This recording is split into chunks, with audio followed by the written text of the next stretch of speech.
بسم اللہ الرحمن الرحیم۔ پروگریسو ماڈل اسکول مین کیمپس پشاور روڈ راولپنڈی، جماعت ہشتم، عنوان حضرت نوح علیہ السلام، صفحہ نمبر 91-92۔ عزیز طلبہ، آج ہم حضرت نوح علیہ السلام کے بارے میں پڑھیں گے۔ حضرت نوح علیہ السلام اللہ تعالیٰ کے بزرگ ترین نبیوں میں سے تھے۔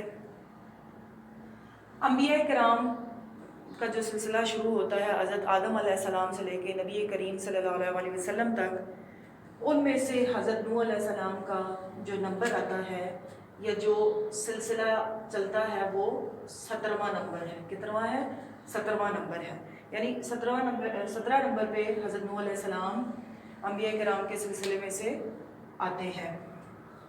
حضرت نوح علیہ السلام یہ اللہ کے ایسے نبی ہیں جنہوں نے لوگوں کو اللہ تعالیٰ سے جوڑنے کے لیے کم و بیش 950 سال تک دین تبلیغ کا کام کیا۔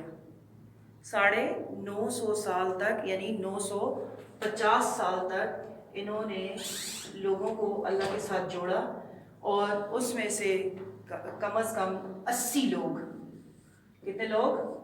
80 لوگ ایمان لائے۔ یعنی ایک آدھی صدی آپ کہہ سکتے ہیں یا 1000 سال کہہ سکتے ہیں کہ انہوں نے لوگوں کو اللہ کی طرف بلایا، لیکن صرف 80 لوگ جو تھے جن کے دلوں پر اللہ نے ایمان کی روشنی کی مہر لگا دی تھی، وہ ایمان لے کے آئے۔ حضرت نوح علیہ السلام آدم ثانی، یعنی ان کو انسانوں کا دوسرا باپ بھی کہا جاتا ہے۔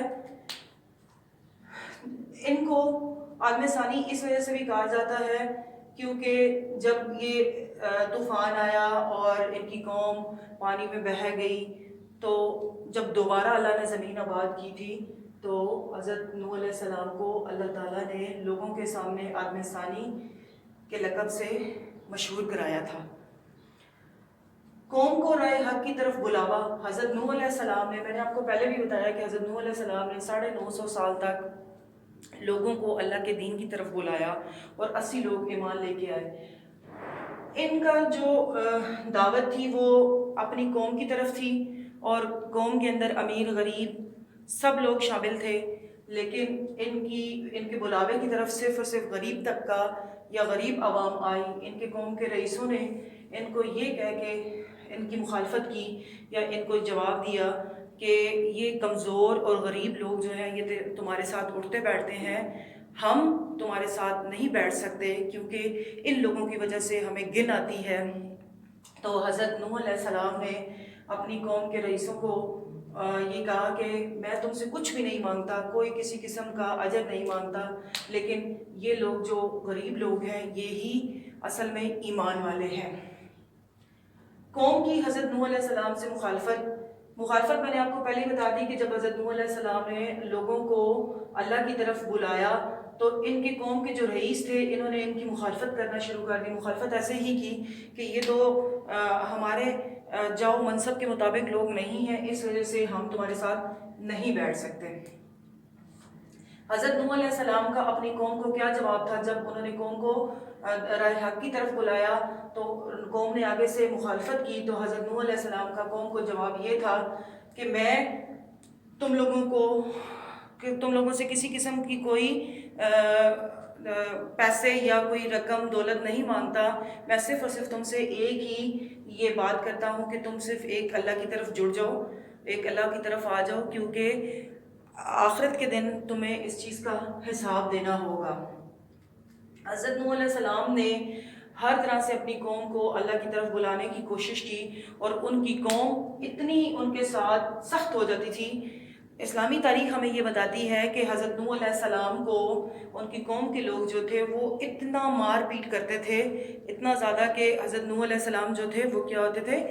بے ہوش ہو جاتے تھے، اور بے ہوش ہو کے ایک جگہ پہ گر جاتے تھے۔ جب ان کی آنکھ کھلتی تھی تو پھر بھی لوگوں کو یا اپنی قوم کو اللہ کے دین کی طرف بلاتے تھے۔ تو یہاں سے حضرت نوح علیہ السلام کے اس رویے سے ہمیں ایک واقعہ بھی ملتا ہے۔ کیا ملتا ہے؟ صبر و برداشت، یعنی انسانوں کے اوپر کسی قسم کی بھی سختیاں یا مصیبتیں آئیں تو اس کو صبر و استقامت کے ساتھ ان چیزوں کو برداشت کرنا چاہیے. جیسے آج کل ہمارے اوپر یہ اتنی پوری دنیا کے اوپر یہ ایک اتنی بری وبا پھیلی ہوئی ہے کرونا وائرس کی, تو اس کے ساتھ اس کو ہم نے بڑے صبر کے ساتھ اس کو برداشت کرنا ہے, اور جو سیفٹی پریکاشنز یا ریمیڈیز آپ کو بتائی گئی ہیں اس کے مطابق آپ اس کو کریں تو انشاءاللہ تعالی اللہ تعالی ہم سے اس وبا کو بہت جلد دور کر دے گا.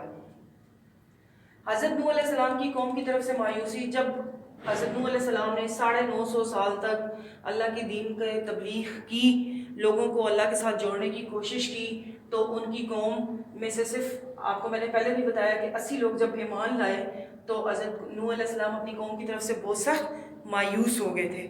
اب مایوسی کا یہ عالم تھا کہ وہ بہت پریشان تھے کہ یا اللہ تو نے مجھے لوگوں کی ہدایت کے لیے بھیجا ہے کہ میں لوگوں کو تیرے ساتھ جوڑوں, لیکن میں اپنی طرف سے پوری کوشش کر رہا ہوں, لیکن یہ قوم جو ہے یہ میری بات مان بھی نہیں ہے. تو یہاں سے ہمیں ایک بات یہ بھی پتہ چلتی ہے کہ انسان کو کوئی بھی کام کرنے کے لیے مسلسل کوشش جاری رکھنی چاہیے, اور قرآن پاک میں اللہ تعالیٰ فرماتے ہیں کہ عنقریب ہم تمہاری کوشش کو دیکھیں گے. جب قوم سے مایوسی ہو گئی تو اللہ تعالیٰ نے حضرت نوح علیہ السلام کو تسلی دی. حضرت نوح علیہ السلام کو تسلی دی کہ اے میرے نبی آپ پریشان نہ ہوں, اگر یہ قوم آپ کا ساتھ نہیں دے رہی تو اللہ تعالیٰ نے اپنے بندے کو بے یار و مددگار نہیں چھوڑا ہے. یعنی اللہ تعالیٰ نے نوح علیہ السلام کو ایسے تسلی دی کہ میں ہر وقت تمہارے ساتھ ہوں. تو یہاں سے ہمیں یہ بھی ایک لیسن ملتا ہے کہ جب آپ دین حق کی طرف نکلتے ہیں تو دنیا کے اندر آپ کو بہت سی مصیبتیں اور مشکلات کا سامنا کرنا پڑے گا, لیکن آپ نے ہمت نہیں ہارنی, کیونکہ اللہ تعالیٰ حق کے ساتھ ساتھ ہوتا ہے. جب اللہ تعالیٰ نے حضرت نوح علیہ السلام کو تسلی دے دی تو پھر کیا ہے, حضرت نوح علیہ السلام کی اللہ تعالیٰ سے دعا. اب اللہ تعالیٰ سے نوح علیہ السلام نے کیا دعا کی کہ یا اللہ میری قوم جو ہے وہ اس کو میں تمہارے ساتھ ملانے کی کوشش کر رہا ہوں, جوڑنے کی کوشش کر رہا ہوں, لیکن یہ قوم کسی بھی صورت میرا ساتھ نہیں دے رہی اور تیرے دربار میں حاضر نہیں ہو رہی, تو یا اللہ تو ان کو نیست و نابود کر دے, یعنی ان کا دنیا سے نام و نشان مٹا دے. جب حضرت نوح علیہ السلام نے اللہ تعالیٰ سے یہ دعا کی تو اللہ تعالیٰ نے حضرت نوح علیہ السلام کو ایک حکم دیا. کیا حکم دیا؟ ایک حکم دیا کہ وہ حکم کیا تھا کہ کشتی ایک بناؤ. آج دنیا کے اندر یہ جو جہاز اور یہ کشتیاں جو بنی ہیں یہ بیسیکلی اس کی روایت ڈالنے والے کون ہیں؟ حضرت نوح علیہ السلام. کون ہے؟ حضرت نوح علیہ السلام. حضرت نوح علیہ السلام نے جب ایک کشتی بنائی تو وہ کشتی بہت بڑی کشتی بنائی جو کہ ابھی بھی جودی کے پہاڑ کے اوپر موجود ہے.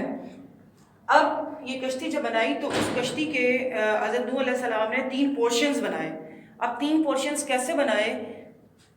وہ اس کے اندر اللہ تعالیٰ کے حکم سے ہی حضرت نوح علیہ السلام نے وہ کشتی بنائی اور اس کے اندر 3 پورشنز رکھے, اور 3 پورشنز میں اللہ تعالیٰ کے حکم سے ہی حضرت نوح علیہ السلام نے کیا کیا کہ پیر میں ایک نر اور ایک مادہ. کیا ہے؟ نر اور مادہ, یعنی کہ ایک میل اور ایک فیمیل, انسان, حیوان, جن, پرند. انسان, حیوان, چرند, پرند اور جانور وغیرہ, یہ سارے یہ وہ والے تھے پیئرز میں, جیسے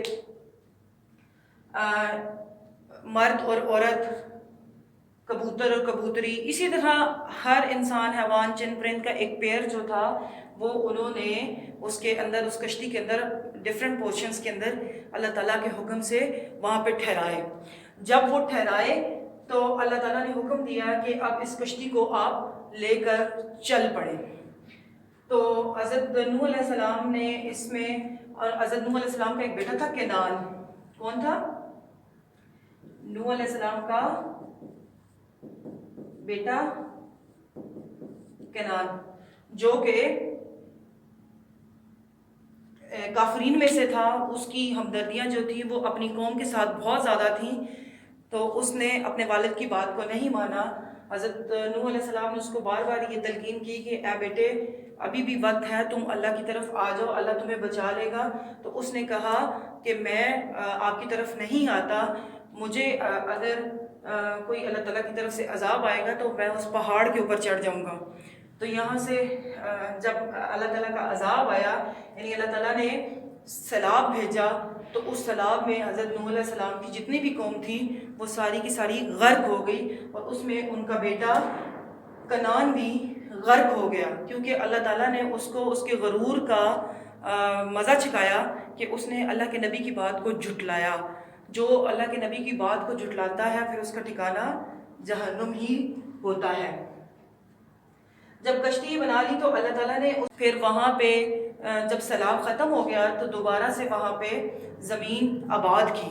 جب زمین آباد کر دی تو وہاں پہ دوبارہ لوگوں کی پیدائش ہوئی اور ایک نیا شہر آباد ہوا، اور اس شہر میں اللہ تعالیٰ نے، میں نے شروع میں آپ کو بتایا تھا کہ حضرت نوح علیہ السلام کو اللہ تعالیٰ نے آدم ثانی یعنی انسانوں کا دوسرا باپ کا لقب دے کر مشہور کروایا کہ یہ انسانوں کے دوسرے باپ ہے۔ یعنی اللہ تعالیٰ کے تمام انبیاء کرام آدم علیہ السلام سے لے کے نبی کریم صلی اللہ علیہ وسلم تک جتنے انبیاء کرام تھے وہ اللہ تعالیٰ کے بزرگ ترین نبی تھے، لیکن اسپیسیفک اللہ تعالیٰ نے حضرت نوح علیہ السلام کو اپنا بزرگ ترین نبی کہا، کیونکہ ان کا جو برداشت کا مدہ تھا وہ آپ دیکھیں کہ شروع میں نے آپ کو بتایا کہ 950 سال ایک بہت لانگ پیریڈ ہے جس میں انہوں نے لوگوں کو اللہ کی طرف بلایا اور ان مصیبتوں کو جھیلا، اور 80 لوگ ایمان لے کے آئے۔ تو یہاں سے ایک بات یہ ثابت ہوتی ہے کہ انسان کو ہر وقت دین تبلیغ کرنی چاہیے، اور اس کے درمیان اگر اس کو کوئی بھی کسی قسم کی مصیبت یا پریشانی کا سامنا کرنا پڑتا ہے تو وہ صبر و برداشت اور استقامت سے کرے، کیونکہ اللہ تعالیٰ کا اس کے ہاں بہت بڑا اجر ہے۔ جزاک اللہ۔